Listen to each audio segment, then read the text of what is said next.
I'm not a cookie decorator. Why are we doing this video? Who's got time for this? I feel like during the holidays, it's just like, do you really want to spend your time doing this? I don't know. I want to start over. I don't like this one. It's a cookie that I'm decorating that I don't like. I hate it. I hate it. Hey everyone, I'm Saffitz. Welcome to my kitchen. We're up at the cabin shooting a batch of episodes. And today I have an episode that is perfect for holidays because I am showing you how to make a very basic sugar cookie and a couple of tips for decorating if you want to kind of get into the holiday spirit with some royal icing and some sprinkles. And so I'll show you everything you need to make holiday cookies.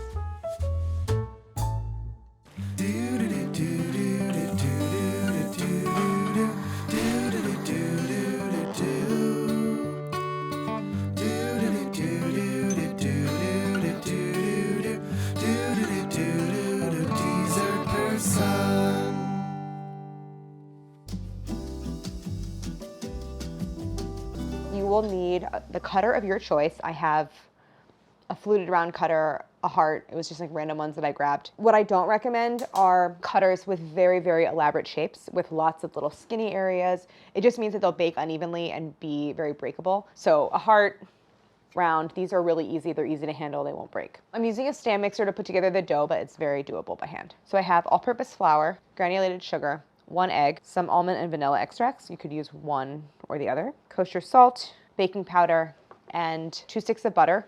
I'm using like a very flavorful, rich butter because that's the primary flavor here, so you want to use something high quality. So 2.5 cups of all-purpose flour. And this doesn't make like a huge quantity. You could double this if you need to like make a lot of cookies. Because it's a small amount of baking powder, I'm being very precise, it's 3/8 teaspoons. So I have a 1/4 teaspoon measure here. So it's 1/4 plus 1/8 or half of this. I actually add a full teaspoon of kosher salt because again, there's like very few ingredients here and you want salt to bring out the flavor of everything, especially the butter. Okay, so pretend this is a whisk. Just mix all this together. Butter goes in. This is room temp, so I've just let this been sitting out. I've let this sit out. Oh no. So then sugar. This is 3/4 cup. It's not a particularly sweet cookie. I think it's just the right amount of sweetness. Plus, keep in mind that you're adding royal icing, which is essentially only made of sugar. So that obviously adds a lot of sweetness. So turn that on, and I'll crack my egg, 1 large egg. And I would say that this particular cookie is kind of a cross between a shortbread and a more traditional sugar cookie, which has more leavening in it and is a little bit lighter. But it also is a kind of cookie that does not really spread as it bakes, which is what you want because you want it to hold its shape so that the shape that you cut out using your cutter is the shape of the cookie after it bakes. I would do 2 teaspoons vanilla, and then if you're adding almond extract, I would do a very small amount, like a 1/4 teaspoon or less, because the almond is very strong. If you wanted to incorporate more flavors into the cookie, you could add like a little warm spice. You could add a little cardamom, for example. You could also do some citrus zest to just give it like a little more character. But I think because we're using good, high fat butter, I like the kind of plain flavor of just the butter cookie. So I'm creaming this together, but I'm not creaming it like I would as if I were making a cake. Because when you're creaming a cake, you want to incorporate a lot of air because that's going to help give the cake lift. But I'm not looking for an airy cookie. So you really just want this well combined and smooth, but it does not have to be super light. I'm going to add my egg and vanilla. Same thing with a hand mixer. So I'm going to add my flour, and I'll just do it all at once and kind of pulse it in. With a sugar cookie, you really do want to mix very little because you want to keep a very tender texture. So here's our dough. You can see it's a very, very stiff dough. And generally speaking, the stiffer the dough, that means the higher the proportion of flour. And the more flour, the more assurance you have that your cookies will hold their shape in the oven as they bake. But we still want to chill it, so you need to let the dough rest a little bit. So I would chill this for at least an hour, but I have one that I made already. So I'm just going to get this into some plastic. So just make sure it's well mixed. I'm going to try to actually just wrap this up in some steel pad and see what happens. Even though it's a firm dough, it's still kind of soft, and so it would be really too soft to roll out. But I have a swap, so I'm going to grab that dough and then give you some tips for rolling out dough evenly to prevent it from sticking, so you can cut out nice, clean punched out cookies.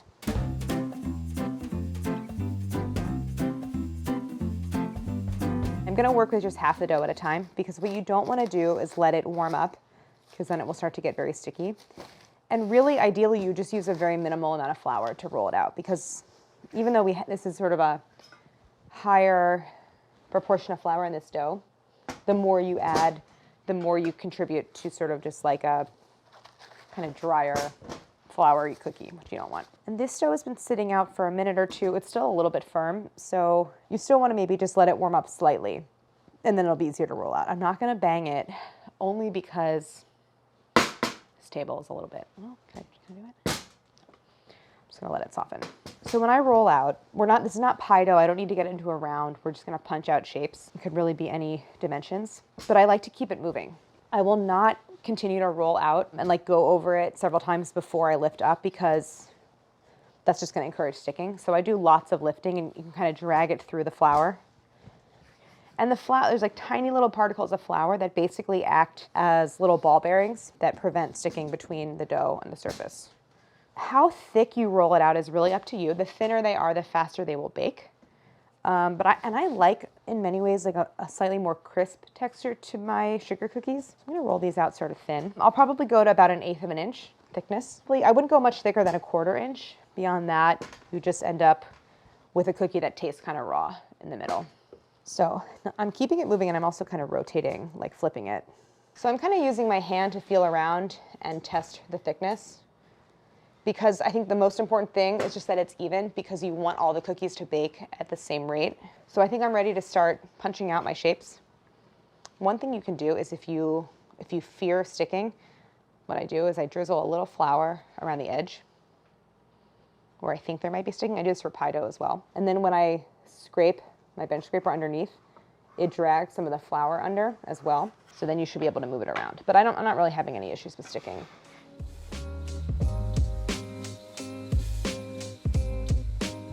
So you want to space the cutters really close together when you cut, minimizing the scraps. So place the cutter and then with the palm of your hand straight down.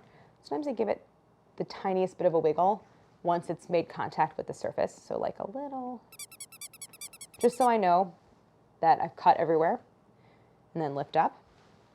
If you are like in a warm kitchen or your dough is just very sticky, you can dip the cutter in a little flour just like that. And it actually really does make a big difference. So I'm going to rotate the cutter so that I can get a really tight fit. Tiny bit of wiggle. So I have my fluted circle as well. So I'm just going to try to fill the whole area of dough with cutouts and kind of alternating and seeing how many I get. So if you feel like you have a lot of flour on the surface of the cookies, just dust it off, because that flour probably won't disappear in the oven. They don't take long to bake because they're pretty thin. So I'm going to say these will go probably 10 to 12 minutes, and I'll rotate after about 8 minutes because I want even browning all the way around. And I'm going for golden around the edge and pale in the center. Okay.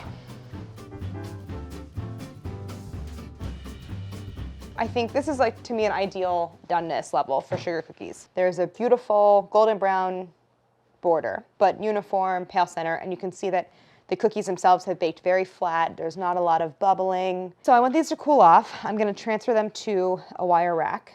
And once they cool, they'll be pretty sturdy. And this is why you don't really want to use a cutter with like lots of skinny little offshoots or anything like that, because you're just asking for it to break off as you go to decorate. So while these cool, I will make my royal icing. So I have a pound of powdered sugar. What I like about that measurement is usually you buy powdered sugar in a 1 pound box and you don't have to measure it. It's just like such a pain to have to like measure from that little bag, and the sugar gets everywhere. And it's one of my least favorite things to do in the kitchen is measure powdered sugar. So conveniently, it's just a whole box right in a bowl. Then I need a little bit of lemon juice, like a tablespoon, that's all. So I'm gonna get 2 large egg whites. I'll save the yolk for something else.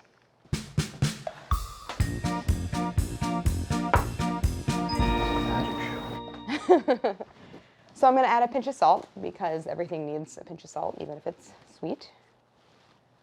And a little bit of vanilla. There's so kind of like little going on here with the cookie and the icing. A little bit of vanilla extract is not going to hurt at all.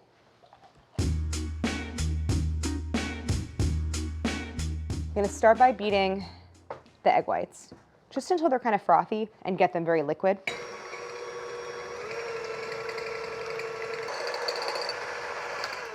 And now I'm gonna start adding my powdered sugar. And it looks like a lot of powdered sugar, but it really basically dissolves like instantly.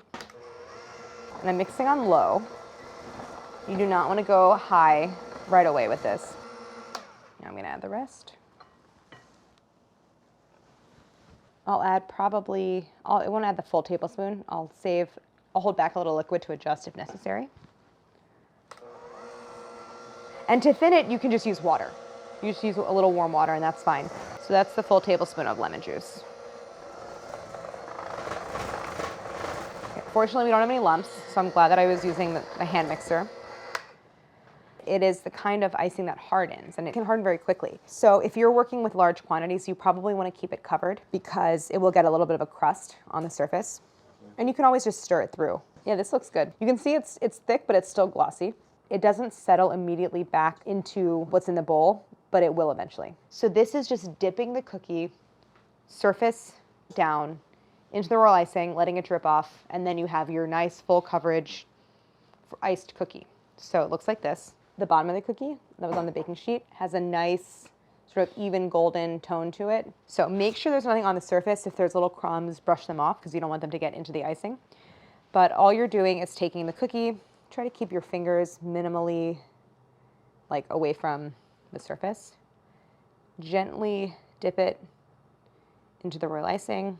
I wiggle it around because I want to make sure that the icing is touching every single part of the surface. And this is why you want to use really flat cookies. And you want to lift up and kind of scrape off the excess. Sometimes you'll have little tiny air bubbles. You can pop them, but you want to do that quickly because the longer you wait, the faster it sets. And then sometimes the air bubble pops but doesn't fill back in.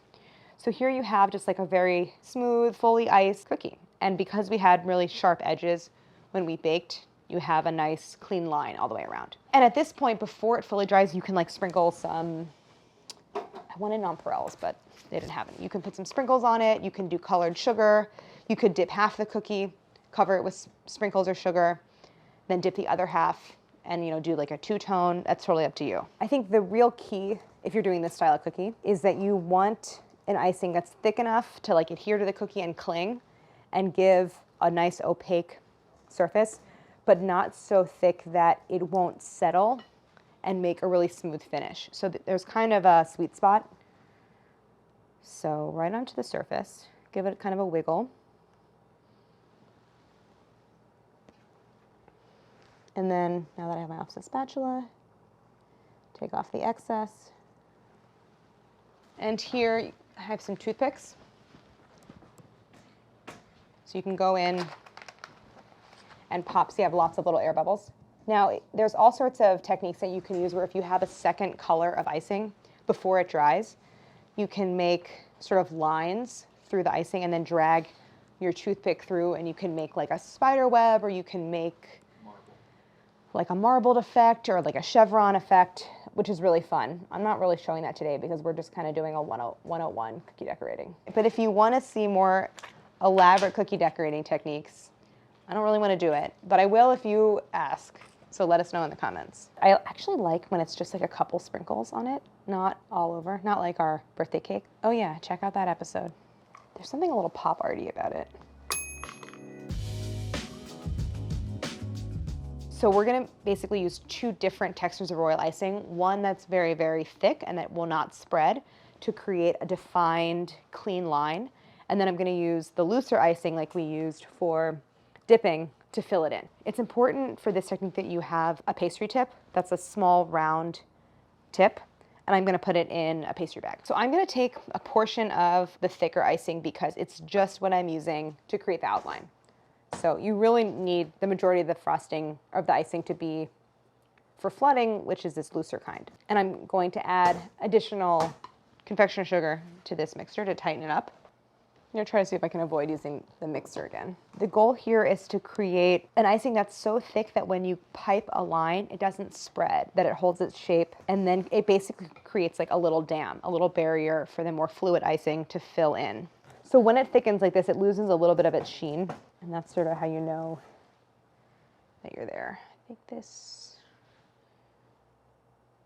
I'm probably good. So you can test it. You can basically pipe a line, and if you think that it's kind of losing its shape and spreading out a little bit, just add a little more confectioner sugar. But I think that I'm good. You can see that it's really holding its shape, and that like little line here is not settling in to the icing underneath. You want to sort of fold down the sides, because the whole point of a pastry bag, well, it's to extrude, but it's also to help you work very clean. And you don't want to get the sides all like sticky with sugar and icing. So fold them down, and then you fill this way, and then you lift the sides back up, and you have this very easy to use little packet. You can use a bench scraper, you can use a spatula, but just something to kind of force the icing, which is very thick, down into the bag. And you want to try to eliminate big pockets of air. If you have air pockets and you start piping, often like it'll break the line. Like you hit an air pocket, the line breaks, you have to start again. And often with this kind of work, you really want like one continuous smooth line. So you want to close up the pastry bag. I just twist like so. And then by twisting, you're building up pressure, and so you're forcing that icing all the way out of the tip. And so I'll show you on the surface what this looks like. Now when you pipe, here's what you want to do.